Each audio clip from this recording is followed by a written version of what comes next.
This So what? conference will now be recorded. Okay. So this conference now be recorded. Okay. All right.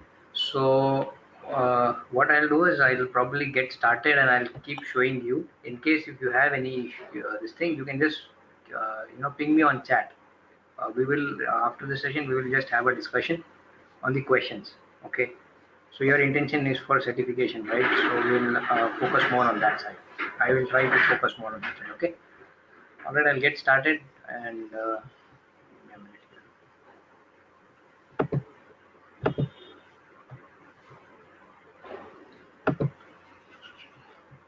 I will share my screen.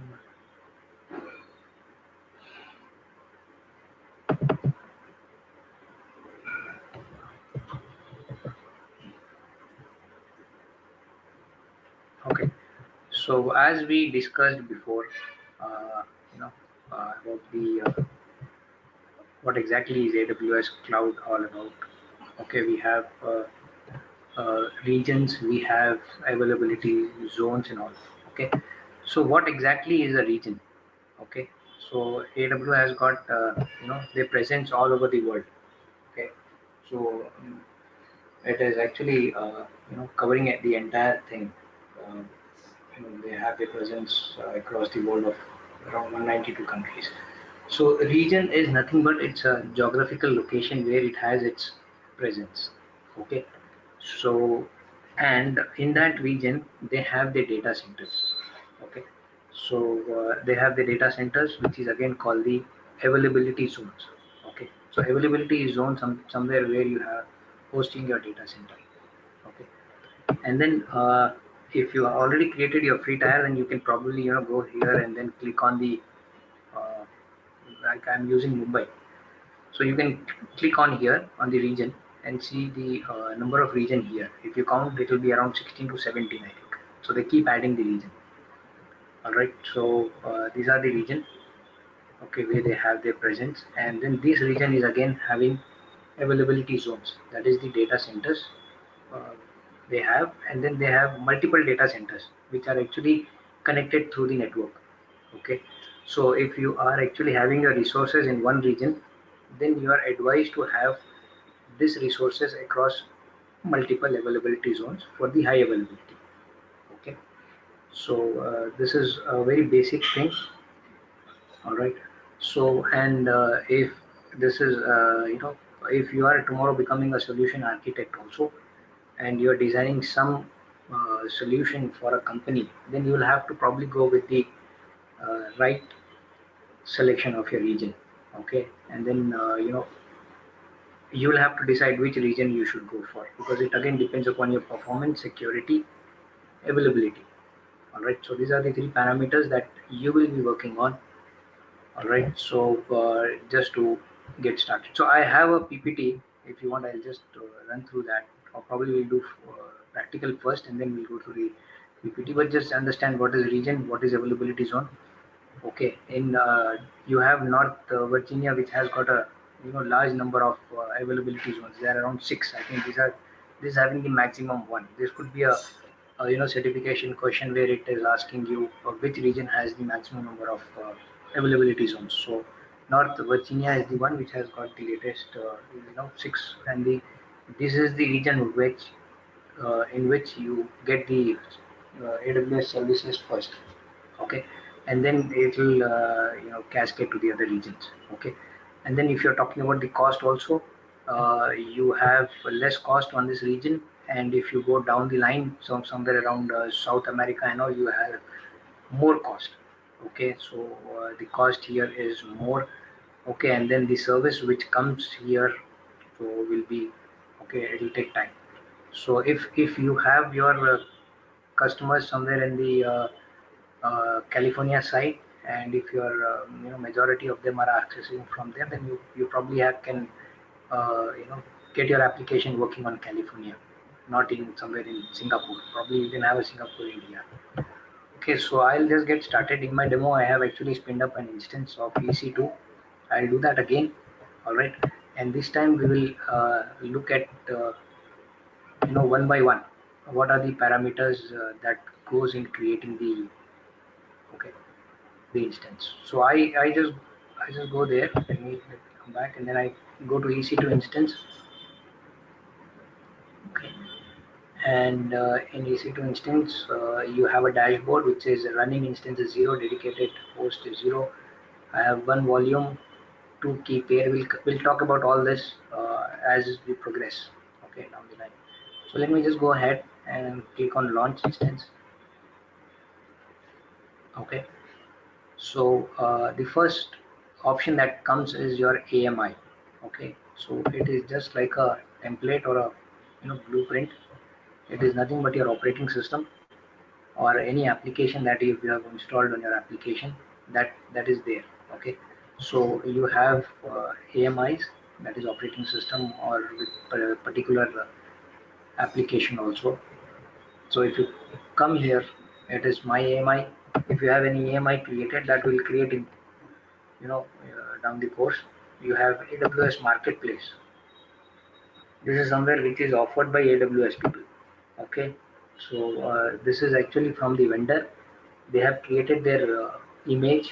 Okay, you don't have to do anything. You have to select this, and their application will keep running. Okay, so these are the AMIs which is given by the vendor. And then you have community AMI.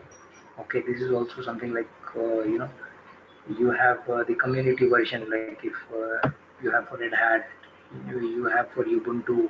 Okay, and these are all the community one you can go for. And in case if you're interested to go for a the operating system particular, you can just select this one. If you want a Red Hat, you can select Red Hat. You can select CentOS. You can select Ubuntu, SUSE, Windows, whatever it is. All right. So and then you have the option of selecting the architecture. Okay. You can go for 32. You can go for 64. Okay, and when you go for 64, you get all this AMIs here. Okay, and at the same time, you have something like a root device type, which is actually EBS and instance store. Okay, we'll talk about EBS and instance store down the line, but these are, you can say that these are the actually the device type. Okay, like how you have your hard drive. So a very basic and a very important factor to remember here is AMIs. The types, you have AWS Marketplace, you have community, and in that you can actually select your operating system, you have select your architecture and your root devices. So again, this could be your one of the certification questions that is frequently asked, like while choosing the AMI, what are the other AMI that you can select on? Can it be from the root device type, or it can be an architecture type, or operating system type?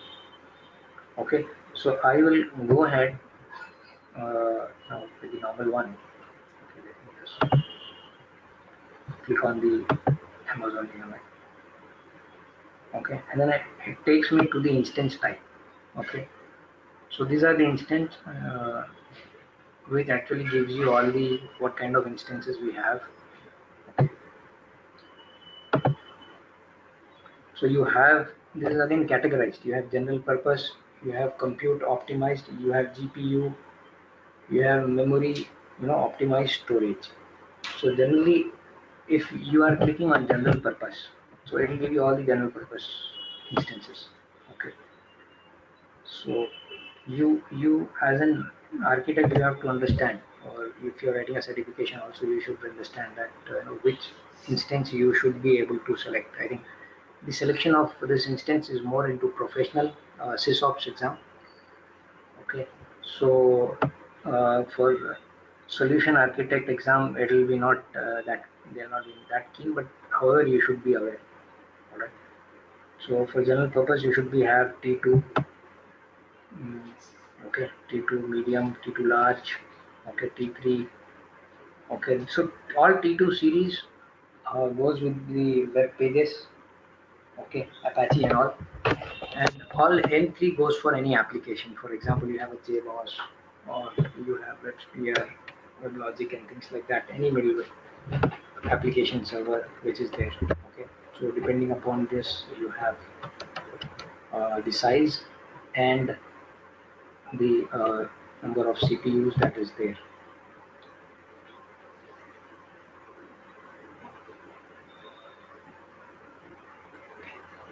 Okay, so let me, okay, then I come back here and it says compute optimized. So these are the compute optimized where your CPU utilization is more. Okay, if your application is if they require more CPU power or processing, then you go for compute optimization. Okay, so you have C5, then you have C4, things like that. Okay, so C4 and C5, they have recently come up with C5, so they keep enhancing their family of C series.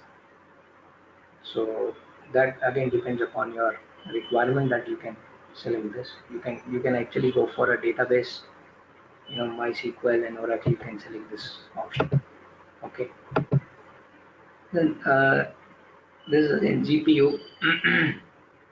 Okay, basing on this, you actually select what are the this thing you require and what are the memory optimized applications that you will be requiring in future. You go for R5D and things like that. If you have NoSQL database running and all, or it's a very memory extensive application, then you should go for something like uh, R series. Okay, and then storage optimized. This is for high input output. If you require any application or any database which requires a very high speed of input output, high ops, then you should go for this kind of instance type. Okay, so we will actually cover more on this. So I'll keep my discussion a little confined to this only, but going forward we will discuss in detail about this later on.